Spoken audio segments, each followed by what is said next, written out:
Bienvenue dans cet épisode 91 du Makercast, le podcast des créateurs de contenu. C'est Antoine Blanchemaison et aujourd'hui je voudrais te parler d'un format qui me tient très à cœur et qui est pour moi très important. Un format que tu connais forcément si tu écoutes cette émission, qui est le podcast. Alors peut-être que tu as découvert le podcast récemment, peut-être grâce à moi ou peut-être grâce à d'autres gens. Et je suis content que tu l'as découvert parce que je suis convaincu que c'est un format qui va devenir une petite révolution dans les années qui suivent et je vais t'expliquer pourquoi. Mais avant tout, je voudrais te raconter un peu l'histoire du podcast et d'où vient le podcast. Et je voudrais d'abord qu'on revienne quelques années en arrière. À l'époque où YouTube n'existait peut-être même pas, ou alors existait à peine, balbutiait encore, et que le principal service pour regarder des vidéos sur Internet, c'était encore Dailymotion en France. Et à l'époque, finalement, souvent les vidéos ou les audios, on les écoutait, pour ceux qui avaient un iPhone ou un iPod, ou alors qui avaient iTunes sur l'ordinateur, on les écoutait au format podcast directement. Et c'était un peu l'âge d'or du podcast. Et si on revient encore en arrière, c'est-à-dire en 2003, à l'époque où l'iPod venait de sortir, où c'était vraiment le roi des baladeurs, eh bien c'est le moment où le podcast a fait son apparition. Et c'est-à-dire qu'en fait plusieurs personnes qui ont eu l'idée de faire du contenu audio sur Internet, puisque Internet commençait à se popularisé clairement, on peut le dire, et surtout les connexions internet commençaient à être bonnes et donc on pouvait commencer à publier autre chose que du texte et des images. On pouvait commencer à envisager de publier sur internet des audios et de la vidéo, et donc encore à l'époque ça faisait plutôt sens de les télécharger, puisque les connexions permettaient pas de regarder les vidéos en streaming, mais elles permettaient par contre de télécharger des vidéos ou télécharger des audios. Et donc c'est à l'époque que le podcast a été créé par des gens qui étaient passionnés par la radio, mais qui avaient envie de faire un truc indépendant. Et ils se sont dit, on va faire une émission audio. Cette émission a finalement été nommée par un journaliste podcast. Et c'est seulement en 2005 qu'Apple a décidé d'officialiser ce nom-là en l'intégrant directement dans sa plateforme iTunes et donc en l'intégrant aux iPods. Et bien le podcast, moi c'est un format qui m'a toujours fasciné, c'est un format que j'aime beaucoup. Et je sais pas si t'as aussi eu cette réflexion là, mais depuis que je fais des podcasts, forcément j'en écoute beaucoup plus. Et j'arrête pas de me dire si seulement cette personne-là pouvait faire un podcast. Parce que le podcast te permet vraiment d'aller au fond de la pensée des gens, te permet d'avoir des conversations profondes avec les gens, d'aller au fond des choses. Je peux te citer par exemple le podcast Nouvelle École d'Antonin Archer qui fait des interviews qui sont passionnantes, le podcast Marché Parler de Navo qui est terminé déjà depuis plusieurs années mais qui était passionnant aussi, qui a inspiré d'ailleurs les marchés parlés que je fais maintenant sur mon podcast à moi. Et en fait ces gens-là, je me dis c'est des gens un peu comme moi, donc ce qu'ils racontent me fascine à chaque fois et je me dis mais si seulement d'autres gens que j'admire ou d'autres gens qui m'intéressent pouvaient faire ce format-là au lieu de faire des micro-vidéos sur YouTube ou au lieu d'attendre de se faire interviewer par la presse. Si par exemple Alexandre Astier avait un podcast quotidien même, mais ça serait génial, je pourrais aller tous les jours écouter ce qu'il a à dire, il y a plein de choses qui sont passionnantes. Même, je sais pas, plein de gens, si le président de la République avait un podcast, ce serait peut-être intéressant, on pourrait comprendre un peu mieux quelle est sa mentalité et qu'est-ce qu'il a envie de faire, plutôt que toujours passer par l'intermédiaire des journalistes qui vont transformer un peu tes propos, ou alors par l'intermédiaire de micro-vidéos sur internet de 2 minutes, dans le but de passer une idée impactante en un minimum de temps. Je suis pas en train de critiquer ces façons de faire, mais je pense que le podcast, c'est juste une façon différente de faire. Et aujourd'hui, j'en ai parlé dans le marché parlé de ce week-end, je t'ai parlé de l'addiction aujourd'hui qu'on pouvait développer face à Internet, face aux réseaux sociaux,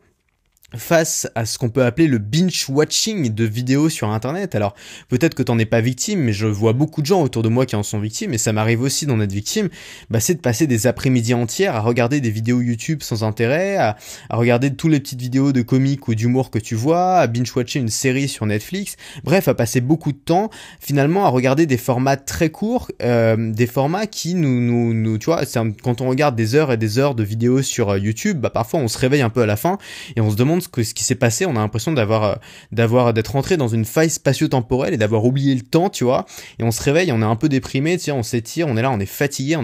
et ce genre de choses, ça arrive souvent par les choses qui sont matérialisées par un écran. Ça veut dire que l'addiction aux réseaux sociaux, ou alors le binge-watching de vidéos sur Internet, c'est des choses qui se passent toujours par l'intermédiaire d'un écran. Quand t'as envie d'aller voir une notification, tu la lis sur un écran. Quand t'as envie de regarder une vidéo sur YouTube, tu la regardes sur un écran. Et donc finalement, il y a toujours cette barrière de l'écran qui nous, c'est un peu qui nous abrutit un petit peu. Alors je vais pas faire mon vieux con, encore une fois, moi je suis promis à défendre Internet, à défendre les écrans, tout ça, parce que ça permet de faire énormément de choses. Mais c'est aussi quelque chose, il faut l'admettre, il faut l'avouer, qui peut nous abrutir un petit peu quand on passe son après-midi dessus.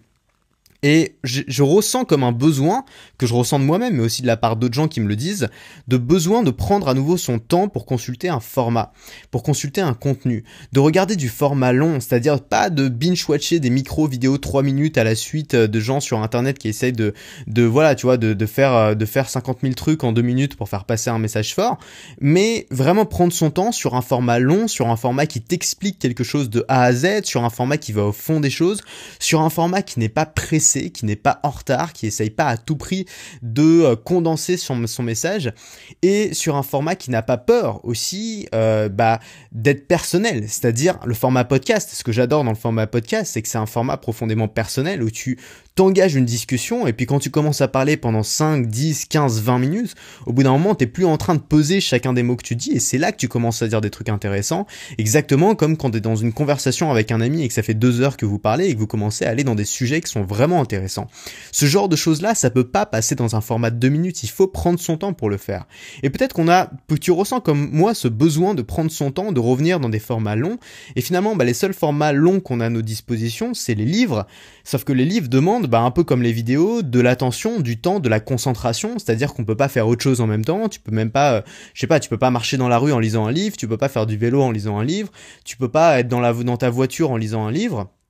Et donc t'es obligé d'être pleinement concentré dessus, et beaucoup de gens aussi me disent qu'ils ont du mal à lire, ou alors qu'ils aiment pas lire, ou alors qu'ils ont des difficultés à se concentrer, et donc le livre est pas forcément l'idéal pour les gens qui ont envie d'avoir ce format long et de se déconnecter un petit peu des écrans, mais qui pour autant ont pas envie de se plonger non plus devant un livre parce que juste ils aiment pas lire, ils ont pas l'habitude, ou alors ils ont du mal à se concentrer. Et pour moi la solution à ces grands problèmes là que beaucoup de gens, et notamment beaucoup de jeunes rencontrent, c'est l'audio. Pourquoi ? Parce que l'audio, déjà, tu peux l'écouter partout. C'est-à-dire que t'as pas besoin d'être concentré, t'as pas besoin d'être devant ton ordinateur, t'as pas cette barrière de l'écran, t'es pas avec 15 onglets ouverts sur ton écran qui font que t'es en train de switcher entre 5 trucs en même temps et que tu fais du multitâche qui est en train de te ruiner ton efficacité. Tu peux juste le faire en faisant autre chose. Tu peux le faire en conduisant ta voiture, tu peux l'écouter en faisant la cuisine, tu peux l'écouter en faisant la vaisselle, tu peux l'écouter, moi c'est en ce moment que j'écoute le plus de podcasts, c'est en allant à la salle de sport vers midi,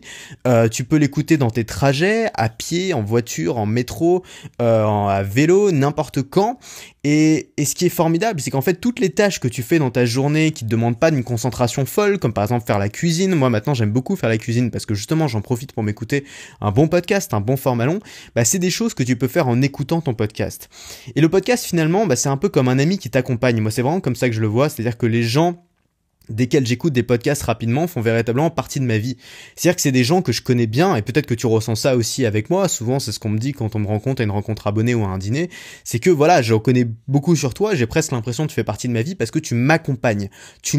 au quotidien, t'es devenu une habitude, et c'est pas comme juste cette espèce de célébrité de YouTube sur laquelle tu tombes une fois de temps en temps, c'est quelqu'un qui prend le temps de discuter avec toi, de t'expliquer des choses en profondeur, chaque jour, ou alors chaque semaine, ou alors tous les mois par exemple.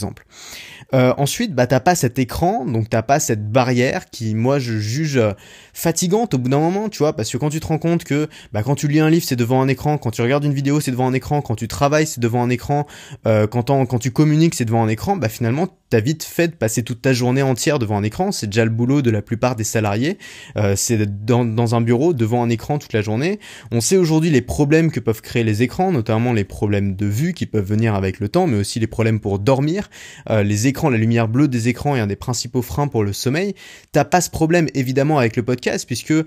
tu peux le lancer avec ton iPhone, avec ton smartphone, même sur un vieux MP3, tu vois, tu peux le télécharger et le lancer à peu près où tu veux. Tu peux éteindre l'écran, tu peux continuer à l'écouter et faire absolument autre chose. T'as même pas besoin d'emmener ton iPhone avec toi, tu peux juste mettre des écouteurs sans fil par exemple et te balader un peu dans ta maison en écoutant ton truc, ou alors tu peux le mettre sur des enceintes, sur un haut-parleur, et donc ça t'empêche pas de vivre vraiment ce que tu vis. C'est ça qui est extraordinaire, moi je trouve avec le podcast, c'est que tu peux non seulement consulter du contenu, mais tout en regardant ailleurs en fait, tout en regardant autre chose qu'un écran. Là, par exemple, je suis en train d'enregistrer mon podcast sur mon lit avec ma fenêtre devant et une belle vue sur Vincennes. Parfois, je suis en train d'enregistrer mon podcast dans la rue, en train de me balader. Et de la même façon, j'écoute des podcasts comme ça, en baladant chez moi, en faisant la cuisine, en faisant la vaisselle, en baladant dans la rue. Ce qui me permet d'imaginer, ce qui me permet de réfléchir aussi à ce que la personne dit. C'est souvent beaucoup plus facile. Je trouve qu'on est beaucoup moins passif quand on écoute un podcast que pendant une vidéo. Parce qu'une vidéo, tu restes souvent focalisé sur la personne et sur ce que dit la personne et t'écartes pas vraiment ton esprit. Alors que sur un podcast, tu t'intègres ce que dit la personne et puis tu laisses ton esprit vagabonder un petit peu, appliquer les conseils, réfléchir à toi, réfléchir à comment toi tu pourrais les intégrer, réfléchir à des exemples de ça que tu as vécu dans ta vie, le voir parfois en vrai. Et donc c'est quelque chose qui, selon moi, est beaucoup plus intéressant à consulter qu'une vidéo. Et puis ça permet un retour en format long, puisque t'es pas en train de voler le temps des gens comme tu le fais avec une vidéo. Quand tu fais une vidéo, t'es en compétition avec tous les autres gens qui font une vidéo, t'essayes de capturer du temps d'attention des gens. Et un podcast, t'as pas le même défi, puisque les gens finalement t'écoutent en faisant autre chose, donc t'es pas en train de leur voler leur temps. Et donc ça fait que tu peux te permettre vraiment de faire des formats longs, de faire des formats de 15, 20, 30, parfois 40 minutes, parfois plus d'une heure. Les podcasts Nouvelle École durent souvent plus d'une heure, et moi j'ai envie de dire plus c'est long, plus c'est bon pour les podcasts. J'aime beaucoup passer une heure en faisant du sport, en me baladant, en écoutant ça, parce que ça m'accompagne dans mon quotidien. Et ça te permet donc d'aller beaucoup plus en profondeur, comme on l'a dit, puisque quand tu prends le temps de te poser, quand tu parles, quand tu as une discussion pendant un long moment, au bout d'un moment, tu peux prendre le temps d'aller au fond des choses, de gratter un peu, de regarder un peu sous la poussière, voir ce qu'il y a vraiment, et parler souvent des vrais sujets. Et c'est pour ça que souvent, si t'as essayé de faire des podcasts et de faire des vidéos, tu remarqueras que dans les podcasts, ça t'arrive de dire des choses que t'aurais pas dit forcément dans une vidéo, que tu te serais retenu de dire dans une vidéo, et qui pourtant pourraient apporter beaucoup de valeur aux gens qui te suivent. Donc pour cette raison-là, je pense que le podcast aujourd'hui répond à un vrai problème qui est cette nouvelle espèce de grosse addiction à Internet qui crée beaucoup de problèmes d'attention. Le podcast peut répondre à ça et c'est pour ça que je crois véritablement au retour du podcast en force ces prochaines années et aussi par l'apparition de nouveaux outils. Je t'en avais déjà parlé, il y a Apple Podcast qui est en train de refaire, qui a été totalement refait. Alors moi j'ai eu la bêta déjà donc j'ai pu le tester tout l'été. Là il devrait sortir dans les heures qui suivent puisqu'Apple, à l'heure où j'enregistre ce podcast, Apple va faire sa keynote là bientôt, va faire sa présentation de nouveaux produits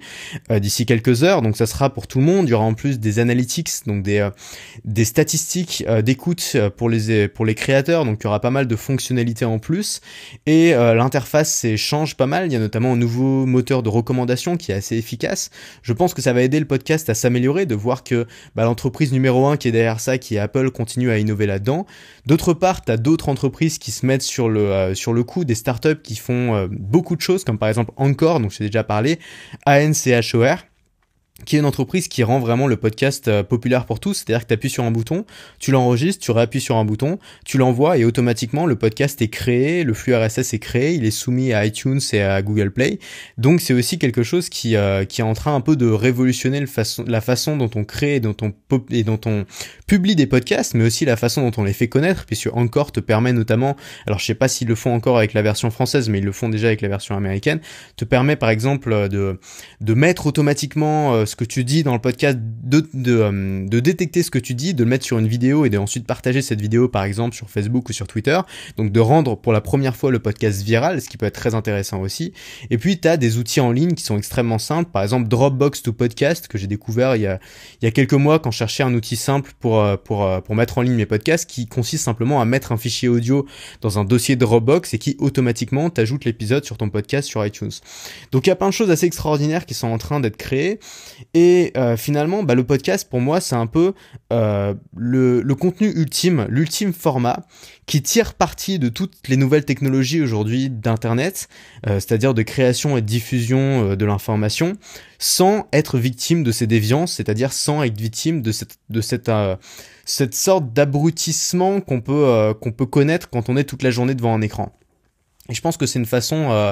de faire du contenu qui va revenir en force ces prochaines années. C'est quelque chose auquel je crois énormément. C'est aussi pour ça que je me suis lancé sur le podcast. Je dis pas que je ferai toujours des podcasts. Je dis pas non plus que le podcast va détrôner la vidéo. Je pense que la vidéo restera le roi pendant encore de nombreuses années. Mais le podcast a une place à prendre et en fait le podcast ne pourra jamais disparaître parce que c'est un format qui est incomparable, c'est-à-dire qui est irremplaçable de la même manière que le texte. Mais même le texte peut être plus ou moins remplacé par la vidéo. On a vu les blogs se font beaucoup concurrencer quand même par les vidéos sur Internet, mais l'audio a vraiment une place à part puisque jamais tu pourras lire un livre ou regarder une vidéo dans ta voiture, jamais tu pourras lire un livre ou regarder une vidéo en marchant, jamais tu pourras lire un livre ou regarder une vidéo en faisant la cuisine ou à la limite la vidéo aussi, mais tu vois il y a des choses qui sont pas forcément simples ou alors dans ton bain.